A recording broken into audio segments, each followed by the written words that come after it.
I don't know what this fantasy world is where the Dodgers suddenly can't spend any money. By the way, a $240 million salary cap's pretty low. I don't think it would be that low in practice. I think more like $275 million. The Dodgers could keep almost everybody that matters on that team. So what's your argument then? You know what? You touched base on this the other day. I hope the Dodgers win with a salary cap just so we can see what people say. Ethan, baseball's back at the center of everybody's world. And Fanatics is making the worst jerseys you've ever seen for the World Baseball Classic. Did you order any?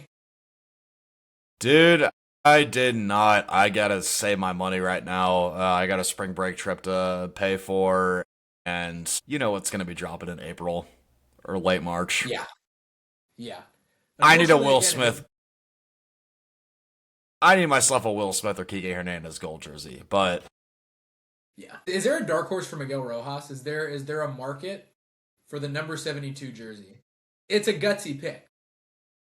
I mean, I think with the gold jerseys, yes, and also the Dodgers. I mean, they sell so many of those, and they have the biggest selling jersey numbers probably across the board. So I mean, there's going to be a market for it, but I mean, hey, dude, Kike Hernandez was top 15 in jersey sales, not on the Dodgers across Major League Baseball. So you throw in That's a Miguel insane. Rojas gold jersey, I think they'll get. I think there'll be some sales. I think I'm going to have to get it. It's either that or the Smitty. It's one of those two. It has to be one of those two Dodgers homegrown guys. Something we're probably going to see a lot more of this year. But yeah, dude, baseball's back. We are back from the dead. We had those 2 weeks off. What did you do? What did you do over Super Bowl weekend? What did you do leading up through Valentine's? What happened? How have you been? Super Bowl weekend was a lot of fun. My friend's a big Seahawks fan, so he threw a party for that, and he was like us the night of Game 7. He was a little bit of a drunk celebratory idiot, and it was really awesome to see. And you could be nothing but happy for the kid. Um, Super Bowl was fun. Valentine's Day. I'm single, so I can't wait for next year when it's on the Super Bowl. But what Me about you? too. Yeah, to my girlfriend listening at home, if she is tuning into this show, probably not. But yeah, no, be prepared, sweetheart. February 14th, we're doing a Valentine's brunch or that 9:45 p.m. reservation, one of the two. I haven't figured out which one, but but yeah, man, I think the Super Bowl was a dud, frankly, and pitchers and catchers are back, baby. Camelback Ranch is rocking. Full workouts have started today as we record on Wednesday evening. We're gonna have spring training baseball this weekend. My birthday is also coming up next week, so we got baseball starting up. This is the best time of the year. Did you Wait, watch are the you game over the turning? weekend at all? I hate to do that, but like No, without fuck giving that. my It's life, stupid. it was terrible. It was just Now, unwatchable. dude, Jackson Hayes, did you see that between the legs dunk he did like 2 weeks ago in Chicago? Better than anything he did at the contest. Yeah, no, it's exactly what I'm saying. Dunk he did in a game was better than a dunk in the freaking dunk contest when you're supposed to be on like full display there. But Dude, I mean, Jackson screw Hayes that. is Ian, hold on, Ian. Your birthday is probably more interesting than NBA All Star Weekend. Are you turning like 48 or what? Uh, no, no. We unfortunately we're gonna have the midlife crisis, labeled the quarter life crisis, but no, we are approaching something worse than the mid 40s. It's actually the mid 20s. And I wouldn't wish that on anybody, really. It's terrible. You're in this liminal space, especially if you're a Gen Z, where you're like when I thought of 25-year-olds, I thought like, wow, like this is some grand time in my life. I'm probably gonna be getting ready to have a family, and it's like I don't really feel like an adult. Like I feel like the same dude I was when I was 18, but with all the responsibility and the ability to not use a fake ID at a bar. So there's that. I can rent a car now, which is huge. But this is about the time I Dude, got I I got to for. adopt something, dude. Join a softball league. I'd start posting my highlight clips online of that either league. I don't know. We're gonna figure it out. All right, Charles. Wow, that was a good throwback. Shout out, Angel, if you're watching this. But That's a nod to Angel right there. Yeah. Oh my Keep goodness. peace of mind, guys. If you're 42 years old, don't post your adult rec league highlights. No one gives a shit. No, but I did know somebody that would post his like softball like Wednesday night home runs. Somehow I like that better. It played better because it was just so like low quality video. Looked like it was coming off the digicam that I can almost respect it. It's so authentic. But yeah, no, a highlight tape from your rec league. We got next and one. Yeah, it's not. Yeah. All right. Anyways, let's go. Let's go back to the baseball talk. That was a bit of a sidetrack there, but Let's get back to what we got to talk about. As I mentioned, baseball's back. We're in full swing. The Dodgers, like I said, pitchers and catchers have long reported. Hitters are now reporting. And dude, like I said, NBA All Star Weekend, NBA in general, just feels like it's in a downslope. The NFL, I mean, the Super Bowl happened in January, and then we had to sit through Patriots and Seahawks a couple weeks later. Dude, I am starving. I am starving for a sport that I care about. I am starving for a professional sport that I want to watch, that's interesting. And I don't think I'm alone in that. I think I don't what are your thoughts on that? We are starved. Thank God baseball's back. yeah, I've never been more excited for baseball to come back. I mean, it's nice when your team's gone back to back, but I mean, aside from that, I mean, we watched the Super Bowl. It fucking sucked. All It was right, dude, I terrible. had yeah, and like I just think Game Seven's funny because the some of my friends I was watching it with, they were just trying to rage bait me and tell me, baseball's boring. This isn't a fucking sport. This is stupid. And then we go on to watch probably the greatest sporting event we've all seen, like the greatest live game we've seen on TV together. And then come the Super Bowl, dude, I forgot there was a game going on at one point. And then my parlay hit, and I was like, okay, there's a game going on, but just it was terrible. And then you followed up with All Star Weekend coming up after that. Baseball, let's go back to 2025. Baseball, let's go to their All Star Weekend. They had one of the best all they had the best All Star game in the last 15 years across sports. The home run derby, people love the Yeah. home run derby. Dude, the home run derby is the only All Star event. I don't watch All Star Saturday night. I haven't watched All Star Saturday night since I was like maybe 14. The Yeah. home run derby, I'm watching that every damn year. That Monday night in mid July, that's one of the greatest nights of your summer. It's incredible. The All Star game, it's the only All Star game I'm looking at every single year, and I'm paying attention to it. And you can tell the guys playing in the game, they give a shit. They feel Yeah. honored to go and rep their. They feel honored to go and be able to play in the All Star game. They feel like it's an accomplishment. The Pro Bowl, you have what? Shadur Sanders. It's Seven a touchdowns, joke. 10 picks, baby. Yeah, dude, it's a joke. And then the NBA, I don't even think it's worth our time going into full detail about that. It's just a joke all around. The NBA is just altogether, that league is in shambles right now. I could give less of a shit about it, and I really want to like the Lakers right now. I really want to pay attention to them. They have Luka. It's awesome. But I've been having such a hard time to get into basketball. There's nothing that excites me about the sport anymore. Where college basketball, I'm having a lot of fun watching. Even though college sports are kind of taking a hit right now with the NIL, I still think there's an excitement to college basketball still where there's parity in there that the NBA hasn't had in a very long time. Even with how good the Warriors were in that stretch, there was still a little bit of parity that you had LeBron coming back down 3-1. I never thought it would come to the day where I said I would miss the Cavaliers and Warriors playing each other 4 years in a row. But it sucks now. Like Too much the Thunder are the way the too much. Thunder are the Thunder are the boringest team. I know what's going to happen in the playoffs. I mean, even though last year we had the Pacers and Halliburton going and doing that, I I don't know what I still had a hard time giving a shit. The Yeah, product is it's so it's bad. it's it seems And like the as NBA is in the spot baseball was in 10, 15 years ago. in exactly in like okay, Ian, think about it this way. You're a sports fan. You live in Yeah. LA right now and you have access to one of the best sports markets you could possibly have in the world. even with how expensive Dodger tickets have gotten, you can still go have an affordable time at Dodger Stadium and Yeah. still get pretty good seats. Hence, we went to a game last summer and paid around $100 for our tickets each. And that was a Had sold out game. a, That was a big a giveaway sold out game, rivalry game against the Padres. Trophy replica night, still got some pretty good seats. Hence, we had our issues in the bleachers. 1920. I had my issues But moving my shoulders. yeah, we were very crammed in those bleachers, and that is the one downside you have with the bleachers not having your own individual seat. But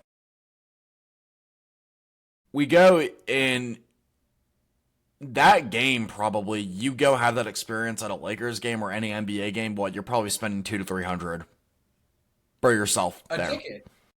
A ticket, exactly. That's not even going to include your parking, not even going to include your concessions. It's atrocious. Even, and it may just be a basketball thing as a whole. Like you have a smaller arena, smaller capacity. You just can't fit as many people in there, so you have to charge more for the ticket prices.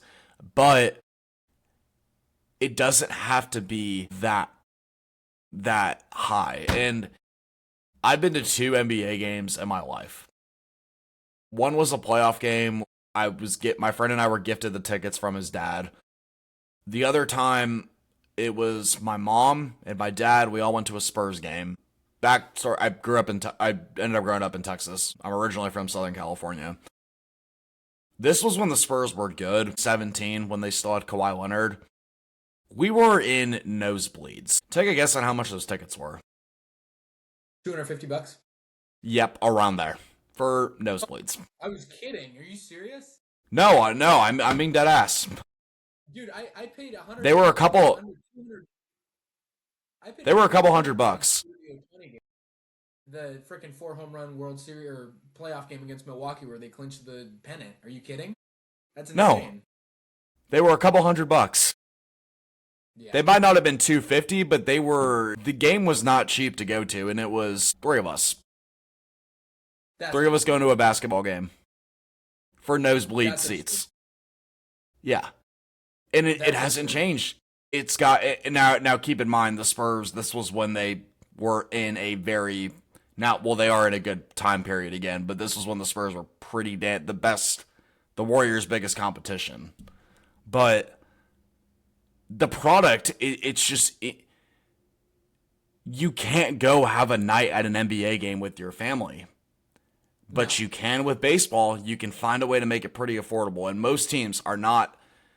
The Dodgers are a team that are going to be charging around $100 for a ticket a lot of the time, but 20 of 30.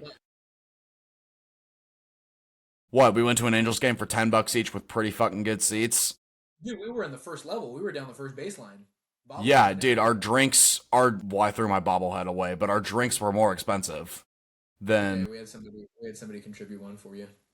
We did. We did. What was the drink we had again, too? It was like that blackberry thing. Brewery X Huckleberry. Yeah, that shit was fire. If you're a SoCal native, you know. Yeah, that was incredible. I can taste it in my mouth right now. But that was a little bit sus. Anyways, dude, you go to 20 or 30 MLB teams. It's pretty affordable. Yeah. You can go have a night at the ballpark. Yeah. It's completely affordable. And I think that's the thing, dude. Baseball, dude, for years, baseball was mocked. It was something that was treated like, oh, dude, this sport's ridiculous. Dude, I mean, playing it like, you were like made fun of almost. You know, at least I was. Nobody cared about baseball, except for a few of my friends. Pretty much everyone I was close with kind of discarded the sport. And then something happened.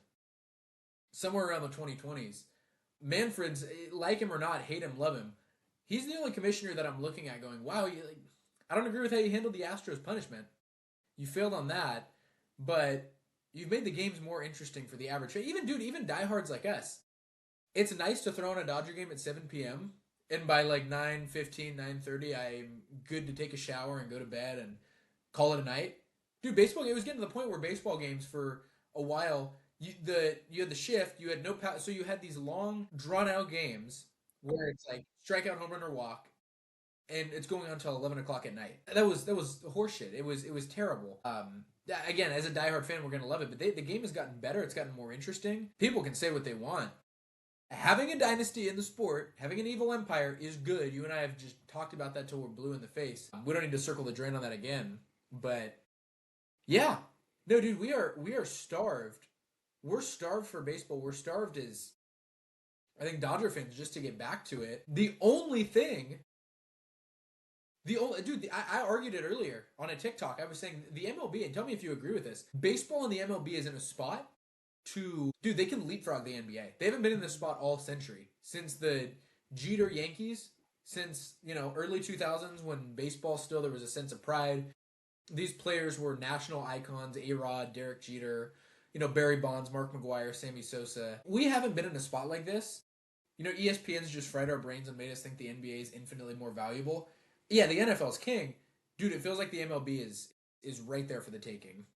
The storylines are great, the narratives are great, the energy's incredible. There hasn't been as many young, awesome stars, dude, in this sport. They've embraced everything the NBA's denied. They're changing the game for the better. They've wrapped their arms around their international stars. Hey, you're not an American-born player? Come to the MLB. We love you. Yamamoto, Otani, come to the MLB. Tatis, come to the MLB. Come here. We'll wrap your arms around you because it's what you wear on the front of your chest. And I think the MLB's core driving factor that hurt them at the beginning of the social media era is, it's team based, it's regional based. Now, as we become more individualized and segmented, and players in the NBA just are sparsed out everywhere, and the talent gap is shrink, the team value is less in the NBA. Whereas baseball's always been about the team, and it's actually rewarding the sport. Yeah, absolutely.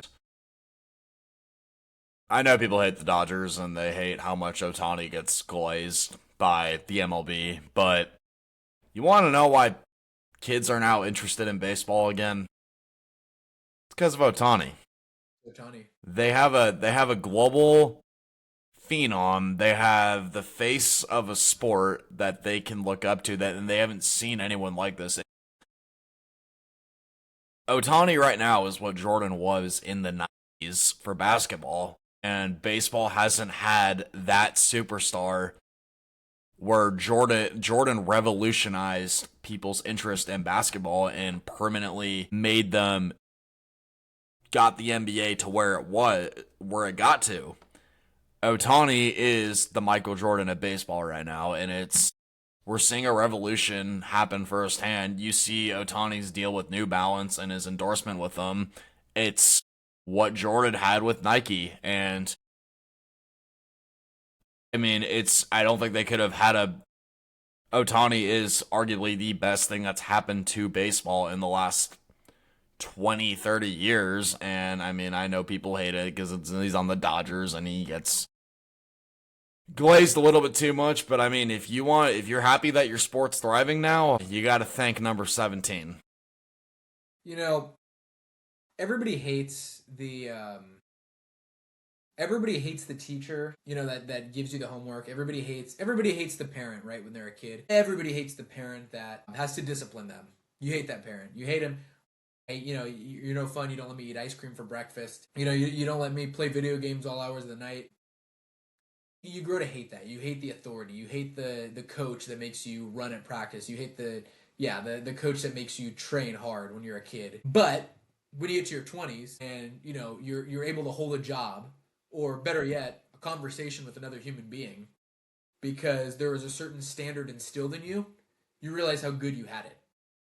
And I think that's a point where we're at as baseball fans. We're Dodgers fans. We get it. Also, yeah, we want the Dodgers to be at the top, obviously. But for the people that clamor about, I hate the Dodgers. I hate. Do you want to revert back to what we had with the Royals being in back-to-back World Series? Do we want to revert back to Diamondbacks and Rangers, where most Americans, if you showed them the best player on each team, wouldn't recognize him in the street? Do we want to revert back to that? You hate the Dodgers now because they're not letting you have your ice cream for breakfast. Sorry, Milwaukee, you wouldn't have beat Philadelphia either. You barely beat the Cubs. Probably wouldn't have beat the Padres. So you need the villain. You need the villain. And that leads me to this. I don't know if you saw. Um, and I don't want to dig too much into other people's personal lives. But on this topic of the Dodgers and the lockouts, the only thing that can stop momentum in baseball, the only thing that can kill this awesome golden age we're about to have of baseball, this awesome golden age of Dodger baseball we might have, would be a lockout. And the guy who's been the chief of this players union pretty adamantly saying, we will not have a salary cap, we will not have a salary cap, you're not going to change our structure. Tony Clark was kind of forced to resign from his position as the president of the MLBPA for, you can touch on this in a moment, a bit of a strange circumstance it looks like. Certainly not something I would want my name tied to, but hey, not my life. So a new guy steps in, a new guy by the name of Bruce Meyer steps in as the head of the MLBPA essentially. And he says, and I've got the quote right here, via Jesse Rogers at ESPN, a lockout is all but guaranteed at the end of the agreement, so the CBA. The league has pretty much said that. Their strategy is bargaining has always been to put as much pressure on players as they can and try to create divisions and cracks among our membership. It's never worked. I don't think it ever will work. So, the only thing that can derail momentum might actually be a possibility if they can't get this ironed out. I don't know what's going to happen. I don't want to worry about. I don't want to worry about something that hasn't even, we haven't even started the 2026 season yet. So we'll see how this goes down. I think a big thing to note here is that Manny Machado and Bryce Harper were interviewed about the Dodgers spending, and they did not have zero problems with it. And I think the salary floor is what the players are going to be pushing for. I care way more about what the players think than the owners. I know the owners are going to be stingy and bitch about it and not want to implement it, but I mean, hey, your players are the ones who are playing for you. Keep them happy. You invested and bought a baseball team. Open up your wallet, sign some checks, sign your guys, and get the pieces moving. Because you're gonna did you buy a baseball team just to sit on your ass and not do anything? Because that's like kind of actually what the Reds owner's doing. It's what the Rays owner's been doing. It's like Pirates. I just don't get it, and I'm like, yeah, you guys really. Milwaukee. I mean, hey, after leading the MLB in wins, it just doesn't make sense. It won't make sense to me. I mean, I think.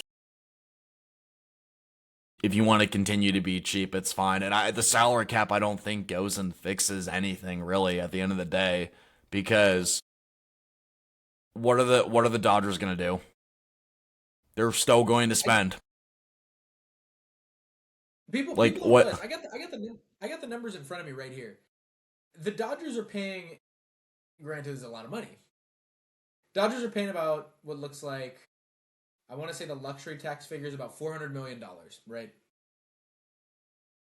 Let's say a potential salary cap is $250 million. So we'll say 400 minus 250. That's $150 million the Dodgers are over the cap if they decide to implement that. Granted, you can't force teams to. There's going to be some sort of grace period. There's going to be some sort of grandfathering in system. So, it's not like the Dodgers are going to have to cut bait with everybody, but let's just do an exercise for fun. Let's do an exercise on how much the Dodgers are over the cap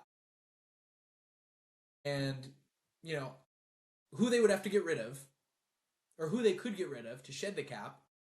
And then let's take a look at how hamstrung they really are. For those of you that want to say the Dodgers are cooked if there's a salary cap, they can't win without overspending. Okay, cool. Let's do an exercise. Okay. So this is the salary cap, the salary tax numbers. We'll just start cutting contracts that the Dodgers could totally live without. Number one, Tanner Scott and his, over $16 million a year contract. He was not a factor in them winning the World Series whatsoever. He did not play a pivotal, integral role at all in the team. Okay, so that's he didn't have a single pitch. Yeah, he didn't do anything. We'll take $16 million away. Okay, get you to 134. Edwin Diaz, they just signed him. He's great. He's awesome. You don't need to sign bullpen pieces to win championships. If there was a salary cap, they probably wouldn't have signed Edwin Diaz. I think it's kind of plain as simple as that. And I mean, they didn't even they have enough pitching in that roster and farm system to they could have found a solution. Yeah, you can find a starter to do it. That's $21 million. Hey, Like, remember the number one farm system. I know people We'll like to get to deny that, that. They but say, like, yeah, well, we can get into that all day long. People deny it. Caber Ruiz didn't work out well. That's what happens when you develop at the Nationals instead of the Dodgers. Simple as that. Point being, you don't need Edwin Diaz to win. They already did it. Tommy Edman, dude's hurt all the time. I know he was Tommy Tanks against the Mets, who were going to lose the NLCS anyways. You could take his $13 million contract off the books. Okay, that's 113. We've already gotten down to 100 million, so that's $50 million in payroll that virtually is not harming them. Blake Trinan, complete non-factor in the World Series, actually was a detriment to the team. It's $11 million you could shed right there. Okay, now we're under $100 million. Where else? Where else on the roster can you shed? Look, I love the guy. They probably don't re-sign him in a salary cap, or they could move Teoscar. him. You could shed the $20 million you're paying to Teoscar.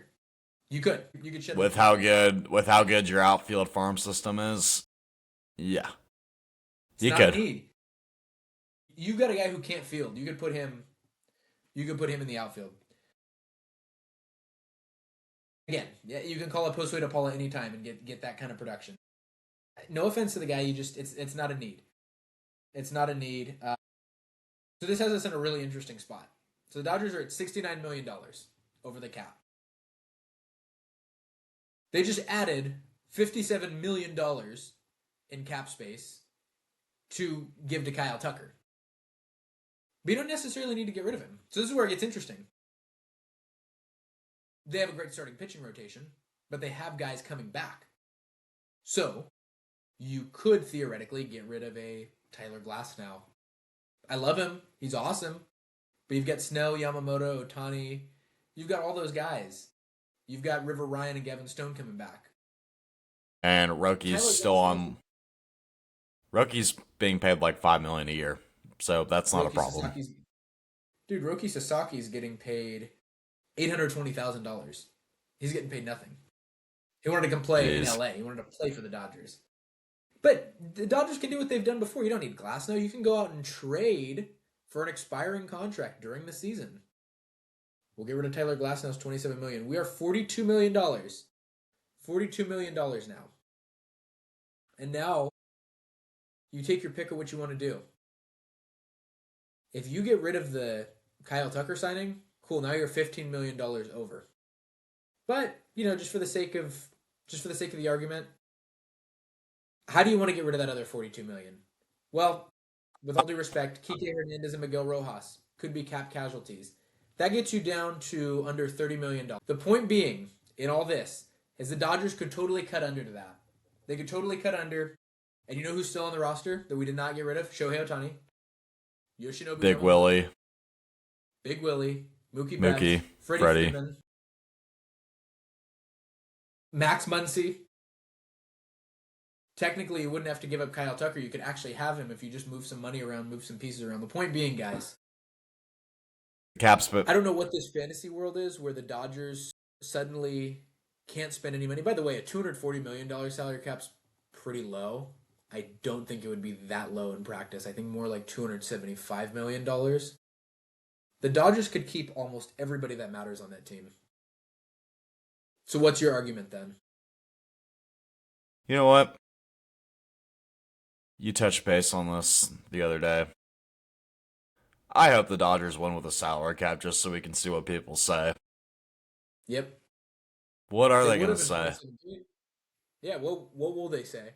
What, they would have said that in 2017 with what? The fucking Chris Taylor? Chris Taylor is one of the best players on the team. Dude, he was the leadoff hitter. He was like their best contact hitter. It's I get amusement out of it. I get amusement out of hearing all this. But Yeah. we have spring training kicking off. Everything's looking good. We got Roki Sasaki. He's going to be a full-time starter this upcoming season. Everything's looking pretty normal, honestly. I don't have too many notes, really, outside of one thing. You got Haesung Kim. pretty good so far in these live ABs. And you got Tommy Edman, who's not going to be on the opening day roster with an injury. Kim Yeah. is battling for the starting second base spot with Alex Freeland. Where do you think this will go? Do you think Kim will win that starting job? And does he have a permanent spot as a starter at second base? I don't think outside of outside of the designated hitter spot, catcher, first base, I don't really think there's any. I guess left field now. There's really not a lot of set positions on the Dodgers. So my answer would be no. Hee-Sung Kim. I don't know what the bless you. I don't know what the damn dude. You're like me now. I don't know what the No, it's like last week. I don't know what the aversion is to Hee-Sung. He was great. I think during the regular season he did what he needed to do for the Dodgers. Homie looks like he could squat more than Jalen Hurts. It's insane. He's got the thunder thighs. I want him out there every day at second base, but I think his flexibility gives him a ton of value. Kind of leads into the next point. You mentioned Alex Freeland's the guy he's battling with. Alex Freeland could play second base. He could play shortstop. He could play third base. What is to say? I know we have Kyle Tucker and Teoscar Hernandez both manning the outfield, but should Teoscar not get off to a hot start? The versatility of those guys. You could shift Mookie back to the outfield. You could shift Kyle Tucker over to left. And then I think the second base spot really opens up for Kim. But as of right now, depending on how it goes in spring, he should have the crack at being the opening day second baseman, but I don't think he's set as the everyday second baseman. I like what you're saying about the versatility of guys and how I've kind of seen Kim since he came to the Dodgers. I don't think they're planning on having him as a permanent starter in any way. I think he's going to be the new Kike Hernandez. He's going to be a utility guy. I think Tommy Edman's very injury prone. I don't know what is. I think it's going to be another thing. They're just going to use him as a utility guy as well. I like Alex Freeland's future. I do too. In the short stint that he had on the team, it wasn't perfect, but really neither was. Kim was okay. I think he's going to have a good future on the team, but go look at Kim's baseball savant page. It's really bad. It's not good. Yeah. It's in the poor. Too much stock into that, but yeah.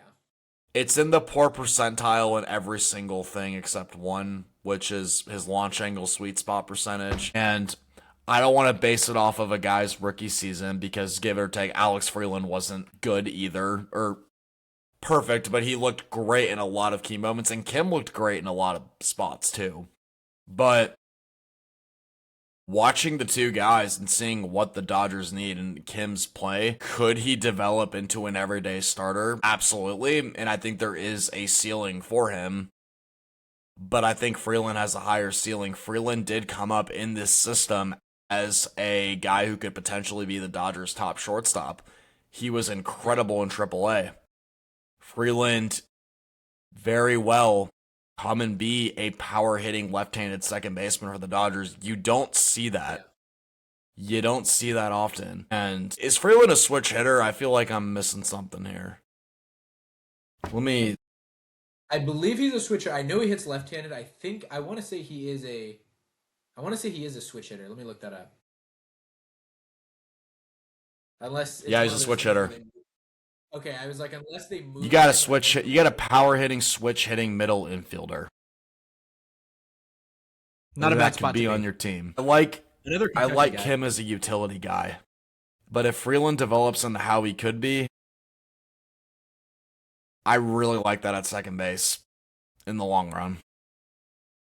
Yeah. I mean, Alex Freeland to me feels like the kind of player Gavin Lux was supposed to be for the Dodgers. Mm-hmm. That the ability to be a switch hitter. I know Gavin Lux was a left-handed hitter. You can always use the left-handed at-bats in the lineup. I think he's projected by far as the best Dodgers infielder right now in the minor league system because I got just a bevy of outfielders. Yeah, I think with the outfielders coming up, it doesn't seem like Mookie Betts will be headed back to right field anytime soon. It seems like he probably is an infielder going forward. He's the permanent shortstop. He's the permanent shortstop. But the beauty of Alex Freeland and him is, should you like Alex Freeland's progression as Mookie ages, maybe Mookie could slot back to second base, depending on how you feel about that. Now, I think their infield's kind of in flux. I mean, Freddie Freeman right now feels like the only certainty, and even like you mentioned, there's cause for concern on regression there. Yeah, I think Alex Freeland, they brought him up last year. The fact that they brought him up last year, they let him play. They haven't done that for anybody else that's a position player. It makes me think that he is in the cards to actually be an impact player on the team this year. Absolutely. I think it's a storyline to watch. Some of these, just go look up a couple of Alex Freeland's hits. That guy squares the ball up. It's a very, I don't know what it is. It's the prettiest left-handed swing I've seen on the Dodgers since Bellinger. Yeah. No, he's got a nice really swing. It's very, very satisfying to watch. Just go watch it. Go watch it for yourself. The guy could be something pretty good, I think. Something pretty damn special. There's a belief that he would have had the spot over Michael Conforto in the playoffs. If they were to go that direction, instead of having Justin Dean for the extra outfield spot, if you went in the route of having the bat, he would have gotten that spot over Conforto, which is not saying much, but considering he's a rookie, it says something, especially for a team as stacked as the Dodgers. But no, all in all, it feels like Alex Freeland and Hee-Sung Kim kind of are battling for that position. It feels like Tommy Edman.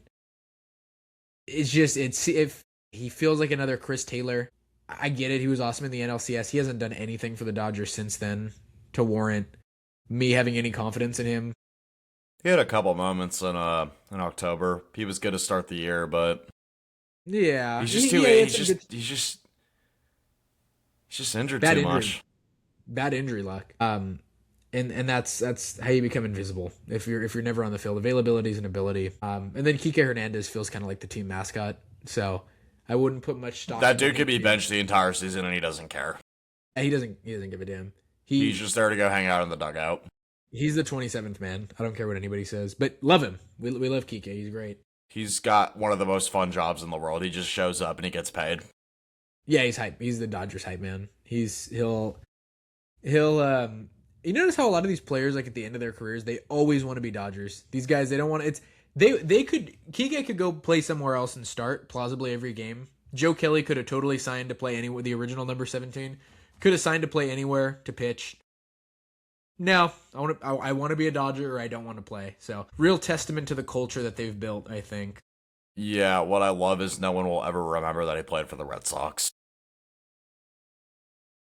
Which one? But no, all in all, nice.